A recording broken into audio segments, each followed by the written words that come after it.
तुम्हाला काही हवंय का? सेवकांना सांगू का? नाही. मग मी माझ्या कक्षात जाते. आज आख्यान कसं झालं हे नाही सांगितलं. सांगण्याचं ठरवलं होतं पण नंतर सोडून दिलं. का? नको तो विषय. थकले आहे मी आता. पण तुला काय पटलं नाही हे जर तू मला नाही सांगितलंस तर मला कसं कळेल? आख्यान संपल्यावर जेव्हा आपण परत येत होतो तेव्हा बानूने प्रधानजी आणि लक्ष्मीदेवींना नमस्कार केला.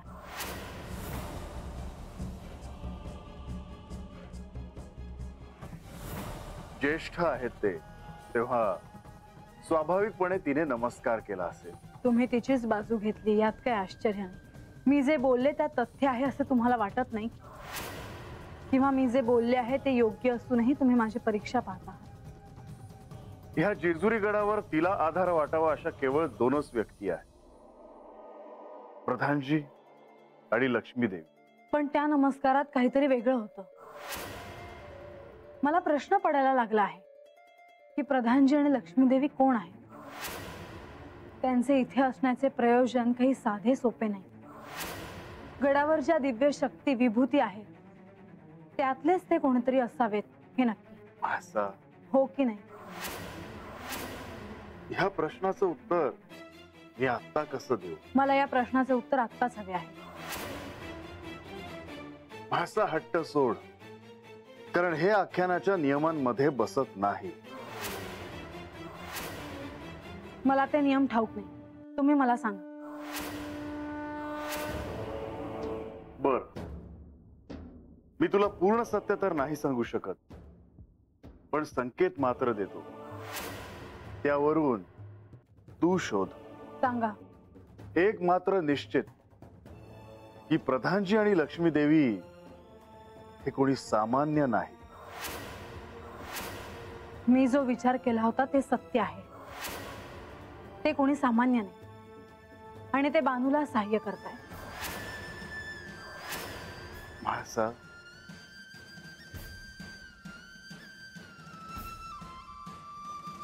मी बानूकडे जात आहे. पण तुम्ही असं कसं जाऊ शकता? तिला भेटून 1 सप्ताह झाला आहे, तेव्हा नियमांप्रमाणे मला तिला भेटावं लागेल. आख्यान झाल्यावर लगेच? का नाही? म्हणजे तिला जर काही शंका असतील, काही प्रश्न पडले असतील तर तुम्ही त्याचं निरसन करणार? मला समान न्याय द्यावा लागेल. तुझ्या आग्रहाखातर मी तुला संकेत दिला. ते अर्ध सत्य होतं. पूर्ण तुला शोधायचे आहे.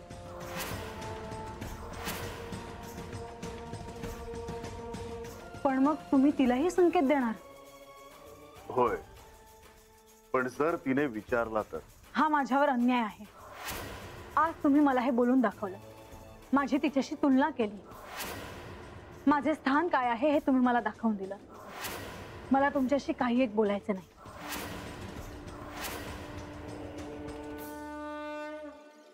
म्हाळसा, मलाही नाही आवडत हे असं वागायला, पण काय करू? तसे वचनच आहे की मी तिच्या अधीन राहीन आणि त्याचा तुला राग येईल.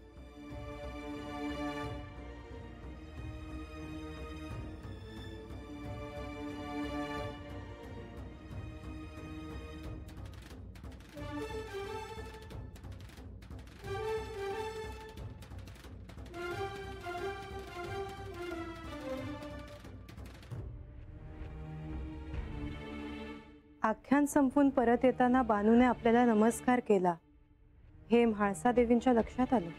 म्हणजे त्या ह्याविषयी विचारणार? हो, वेळ पाहून विचारते. जर मला विचारलं तर मी त्यांना सांगेन की तुमच्याशी बोलून घ्यावं म्हणून. असं का? कारण त्यांच्या शंकेचे समाधान मला करता येणार नाही. इतक्या लवकर माघार घेतली?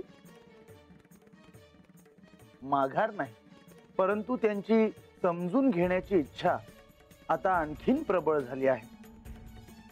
त्यात त्यांच्या हाती आता काहीतरी लागणारच. हो, त्यातून तुम्ही त्यांना दर्शन दिलं आहे. ते पूर्ण दर्शन नव्हतं. मी विष्णू आहे हे त्यांना कळणार नाही. आणि कळलं तर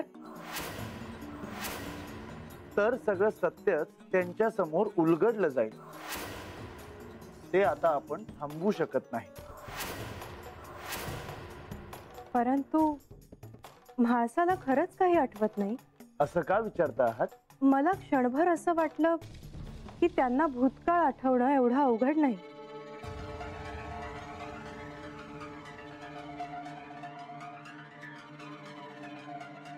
देवी, तुम्ही फार मोठं विधान करता आहात. त्यात किती तथ्य आहे हे मला देखील सांगता येणार नाही, परंतु येणारा काळच ठरवेल. परंतु जोपर्यंत खात्री होत नाही तोपर्यंत श्री खंडेरायांना सांगायला नको.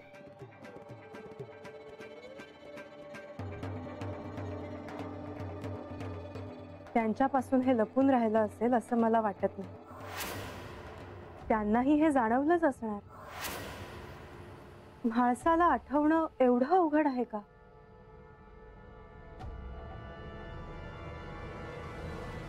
मूळ मुद्दाच वेगळा आहे देवी. काय? समुद्र मंथनाच्या कथेत अशी वेळ येईल जेव्हा श्री पार्वती देवींनी श्री महादेवांना दिलेलं वचन सांगितलं जाईल. मग त्यावेळी श्री म्हाळसा देवी आणि बाणाई यांना सत्य कळू शकेल. हे माझ्या लक्षातच आलं नाही. त्यावेळी काय करायचं आहे हे आता मला ठाऊक नाही, परंतु विचार करावा लागेल. परंतु सत्य कळण्याचा जर तोच क्षण असेल तर तुम्ही मध्ये पडू नका.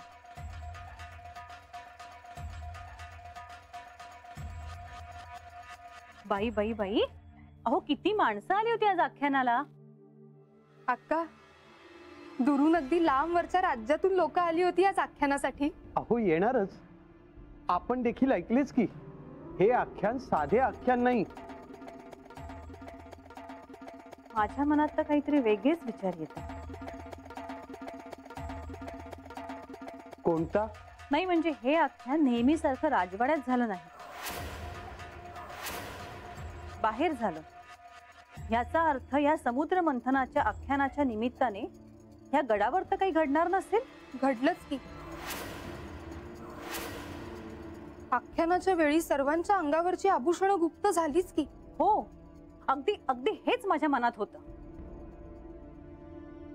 याचा अर्थ यापुढे आख्यानात नक्कीच असं काहीतरी घडणार आहे ज्यामुळे सर्वांनाच आश्चर्याचा धक्का बसेल.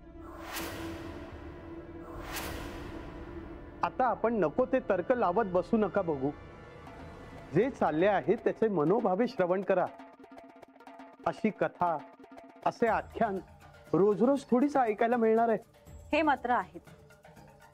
आणि जर या आख्यानातून देवींना काही कळालं तर यापुढे आख्यान होणारच नाही. म्हणजे असं माझ्या कानावर आलंय. अक्का, देवी आणि त्या बानूला त्यांच्या मूळ रूपाबद्दल कळावं म्हणून नारद मुनींचे आख्यान या गडावर होऊ लागले. त्यात देवांच्या अवतार कार्याबद्दल ते सांगतात. अगदी योग्य.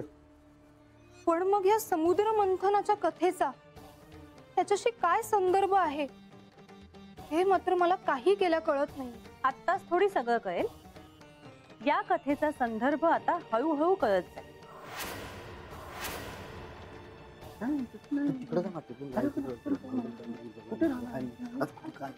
गणोबा, राघोबा, तुम्हासनी जर का काम करायचं नसेल ना तसं सांगा मला. तसं कुठं काय म्हणलंय मी? म्या म्हणलं की उद्या सूर्योदय उगवल्यानंतर आख्यान सुरू होणार आहे, तेव्हा आख्यानाला आलेली माणसं हातात राहणार आहे ती. होय, म्हणजे त्यासनी काय हो काय नको ते बघायला सांगितलं ते काय उगाच होय? होय. आणि अजून एक विचारायचं होतं बघ. विचारायचं राहू दे बाजूला. अगोदर तुम्हासनी जे काम दिलंय ना ते करा नीट. पुढचं पुढं बघू. होय होय. गणोबा, होय राघोबा, नाही मागा धरणं बघतोय म्या. काय चाललंय काय तुमचं? तुम्हासनी राग येणार नसेल तर अजून एक विचारू का? विचार बाबा, आता काय झालं? नाही कसं आहे का आज पत्तूर जे आख्यान झालं ते हत म्हणजे राजवाड्यामध्ये हं? आणि आता तत बाहेर आख्यान कशा पाहिजे हे डोसक्यातच शिरत नाही बघा आमच्या. अरे गणोबा, अरे डोसक आहे का दगड भरल्यात? आता देव काय म्हणाल? काय महाराज काय म्हणाल? काय? अरे हे साधं सुद्धा आख्यान हाय. बघ मी तुला म्हणलं नव्हतं हे बी तेच सांगतात म्हणून. बर तुम्हासनी राग येणार नसल तर अजून एक विचारू का? विचार बाबा विचार, तुला जे काय विचारायचं आहे का नाही विचारून टाक. नाही म्हणजे ह्या आख्यानामध्ये म्हाळसा देवीसनी कळणार वय की त्या कोण होत्या कोण नाही ते. हं? आणि तसं झालं तर देव जेजुरी सोडून जाणार वय.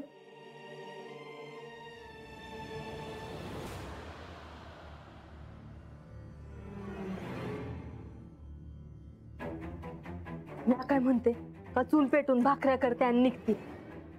अगं आता कुठं चाललीस? गावात गड उतरून जाय हो. मी काय म्हणतो, थांबू हातच काय आताच एवढा गड सोडून वर आलोय, पुन्हा तो उतरून जायचं म्हणजे पायाचं पाक तुकडं पडतात. होय आता राहावा दोघं बी हातच आजच्याला. त्यासनी जीवाला कष्ट न ग. ए तो लय बडबड करायला लागली बर का गंगे तुला. अरे अरे आता भांडू नका वाईज. बानू याक विचारायचं होतं. कशाचं? नाही म्हणजे 7 दिवस झालं पर देव काही हात आलं नाही. तू मसनी काय करायचंय? नाही त्यात नाक खुपसतायचा. तसं नाही, म्या काय म्हणतो बानू, तो म्हणत असशील तर. नाही न ग, त्यासनी काय आधीच कमी बंधन आहेत व्हय. म्या वाट बघत, नाहीतर गडावर जाईन एक दिस आणि सांगल देवासनी का घरला चला म्हणून. बरं देवीसनी चालेल का ती? देव माझं बी आहे, म्या बी त्यांची बायको आहे. बरं नग तारस करून घेऊ. म्या काय म्हणतो, ती आख्यान काय आपल्या टकोऱ्यात घुसलं नाही काय? ती ध्यान असल तर समजल नव. अरे मला बी नाहीये ध्यानात समज, पण नीट ध्यान देऊन ऐकलं ना का कळायला लागते बा हळूहळू. आणि देवांकडे बघायचं, महाराज म्हणतील ते ऐकायचं, मग समज कळायला लागतं बघ. वय वय. आणि लक्ष्मी देवीन परदानजी यांचं बी दर्शन घेत जावा. दर्शन? अरे म्हणजे असं नाही, अरे म्हणजे ती बी मोठीच माणसं आहेत ना हो. पर ह्याक बघितलं का नाही? म्हणजे ही दोघं कुठनं आली, कवा आली, कोणच्या गावचं, कुणाला काय बी ठाव नाही. अरे तुला ठाव नसल पण हात समजास नाही ठाव आहे. अनुगा काय बाई विचारू नकस, कळलं का? नाही म्या असंच विचारलं. आता विचारलंस ते विचारलं, पर पुण्यांदा विचारू नकस. आणि तत गडावर तर कुणास बी विचारू नकस, कळलं ना? वय वय आलेच म्या.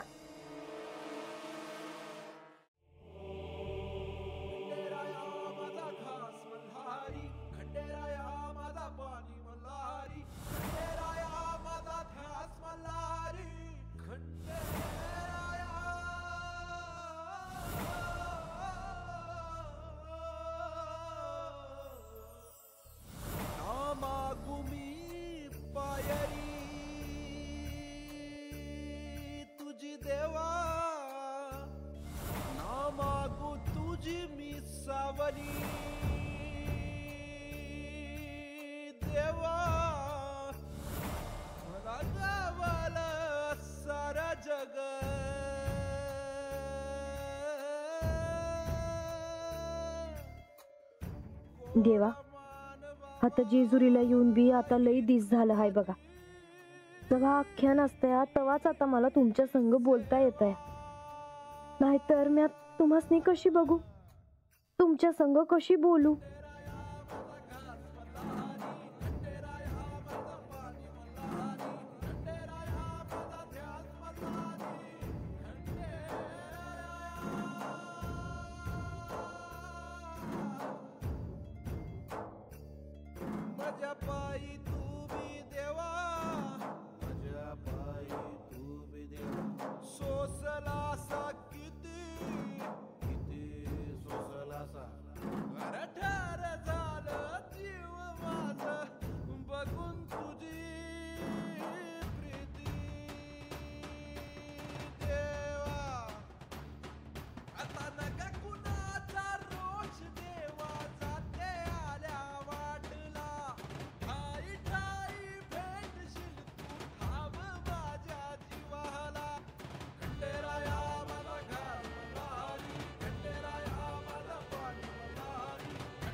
देवा, तुमच्या संग बोलावं असं मला लय वाटत होतं बघा आज. पर कसं बोलावं हेच कळणं झालं होतं. बानू, मला देखील तुला भेटावंसं वाटतं, पण मी म्हाळसेला दिलेल्या वचनामध्ये अडकलो आहे. काही झालं तरी मला तिला दिलेला शब्द नाही मोडता येणार. तिला दिलेल्या वचनाप्रमाणे पंधरवड्यातून 2 वेळा मी तुला भेटायला येणार हे तिला ठाऊक होतं, आणि आज म्हणून मी तुला भेटायला आलो आहे.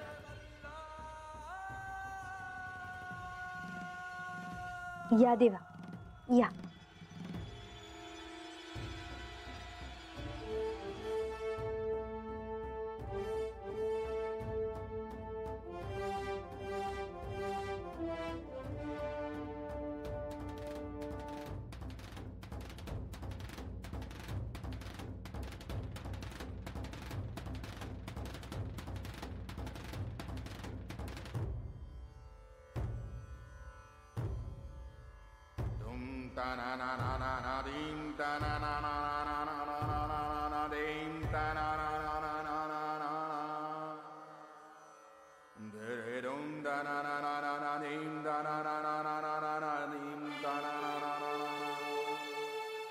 बानू, वाड्यावर कोणीच दिसत नाहीये. वय रंग्यान गंगी होते आत्तापातूर. दिसभर असत्यात, मला काय हवं काय नग समज बघत्यात, आणि मग रातच्याला जात्यात गावात. बानू, मला तुझं एकटेपण जाणवतं. अनेक वेळा मला तुला भेटावंसं वाटतं, पण अशा वेळी मी म्हाळसेला दिलेल्या वचनाची मला आठवण होते. वय देवा, तुमचं माझ्याकडे ध्यान हाय हे बी लय हाय माझ्यासाठी. मला तर असं वाटतं का माझ्या पायी तुम्हासनी काय बी त्रास होऊ नये, एवढीच इच्छा हाय माझी.